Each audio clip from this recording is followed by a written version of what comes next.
Presidente República José Ramos Horta Teten, integração baseada local oportunidade para Timor-Leste, e cooperação econômica no Selutan. Assunto do Presidente da República José Ramos Horta hatoli o seu discurso e a celebração loron 12 de novembro, massacre Santa Cruz e a Igreja Motayel Tersanem.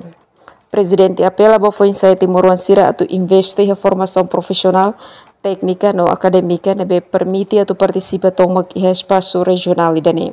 A atenção especial para a área da economia verde no azul nian, jovens de Timor-Leste bele contribui para o desenvolvimento sustentável e a área agricultura, pesca, turismo no conservação de recursos naturais sira.